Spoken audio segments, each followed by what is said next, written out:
For this video, I'm assuming 3 things. You're about to take a final exam in, say, 2 to 3 weeks. You want to get a good grade on this exam, and you actually care about learning the material deeply. The first thing you want to do is get some blank sheets of paper or maybe a large poster board. You want to try to integrate and organize all the stuff that you've been learning this whole semester. Now, how this looks is going to depend on the subject. So if you're in a science class, you might focus on certain key concepts like force or work in physics, key equations like F equals ma, certain problems or problem types, problems to do with Newton's second law, inertia problems, these kinds of things. If you're in a history class, you might be thinking about, well, major events, major figures, certain key ideas that are animating the behavior of people during this time period, sources of evidence. But regardless of the subject, you want a little spot on your paper that you are writing down open questions that you have, kind of unresolved things that don't quite make sense, or contradictions, or maybe there's a little bit of tension between one idea and another. Now, you want to do this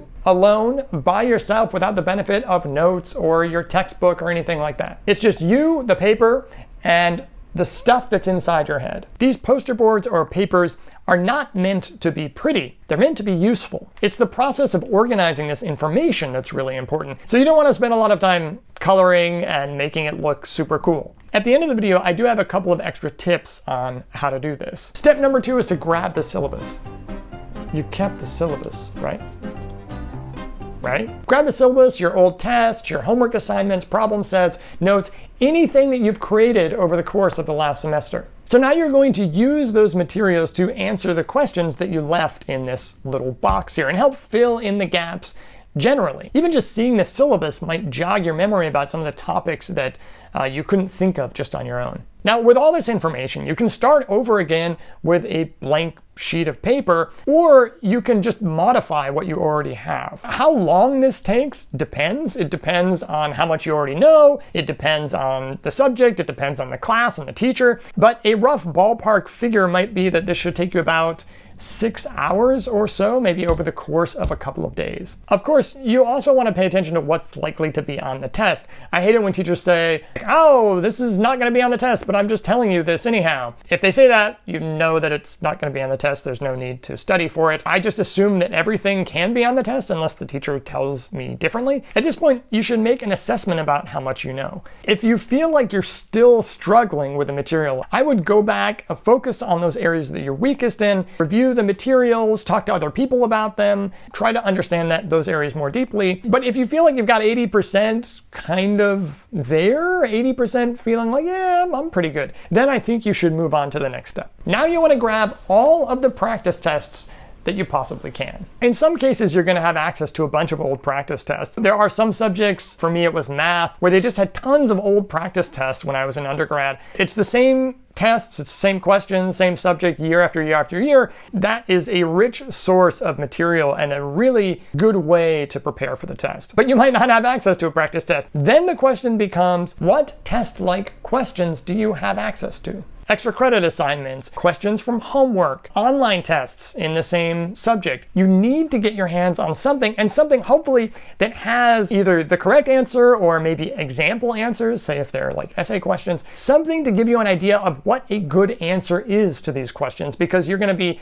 taking these tests and then you're going to be checking to see whether you got the right answer, how close you were to the right answer, trying to close the gap between your current answers and what the correct answers are. The rest of your time, however many days you have left before the test, that's what you're going to be doing. You're going to be taking practice tests, grading those practice tests, and then you're going to be trying to figure out why you got wrong, the things that you got wrong, and then taking more practice tests. Now, if necessary, you can always go back to the lectures or the homework assignments or other materials to try to figure out, what am I misunderstanding here? You need to figure out why you're getting wrong what you're getting wrong and how to do it right in the future. By the time you are taking the actual exam, you want to have the feeling like, I have done this so many times. I've already taken 3 practice tests. This 4th test is just not a big deal at all. You shouldn't have, in principle, a lot of anxiety about a test. It's just another test you're taking. You've already taken a bunch of them. And of course, for these weeks, you want to be sleeping well and exercising and eating well and everything like that. So no all-nighters, no crazy amounts of time studying. Just keeping your body and brain healthy is what's going to help you focus both during your practice test and during the actual exam. So that's the basic process. Here's a couple of extra tips. As you do steps 1 and 2, you want to think about how to represent things visually. This doesn't have to be pretty, like I said, but you want to think about how you are going to represent the relationship between different ideas, different people, different kinds of knowledge, different problems, whatever it is. In history, you might think about, well, making timelines. You might think about making little maps or, say, flow charts about how ideas began to change over the course of history, or certain demographic variables began to change. If you are in a science class, you might think about multiple representations of the same basic idea. You might be drawing graphs of variables and their relationship to one another, sketching out a little flow chart of how to solve a certain kind of problem. If you're working with other people, you want to be doing the organizing part by yourself. You sit down, you have the blank sheet of paper, you do all your organizing stuff, and then you meet with your friends and talk about, well, here are my questions. What were your questions? Let's talk about these representations that we've made. It's a really good way of deepening your understanding of the subject. The same goes for the test. You want to be taking your test alone, because presumably that's what you're going to be doing in the actual final exam. And then after you take the test, you can talk about the things you got wrong, the things you got right with your friends, or I don't know, study partners. I hope they're your friends. Finally, for step number 3, you want to be building up to realistic conditions. So you don't necessarily want to take like a full, huge exam, the first time that you sit down to do a practice test. Let's say your final exam is 3 hours long. You might do say, a half an hour or an hour version of that 3-hour exam first, just to kind of get you used to the idea of sitting down, working on these problems for an extended period of time. And of course, if there's a section or a topic that you seem really weak at, you can take a practice test just on that topic before kind of going out to do the larger test again. I also want to address a couple of extra questions. So open book versus closed book exams. I would probably do the same process for open book and closed book exams. Open book exams are kind of a trap if they are timed, because you don't really have the time to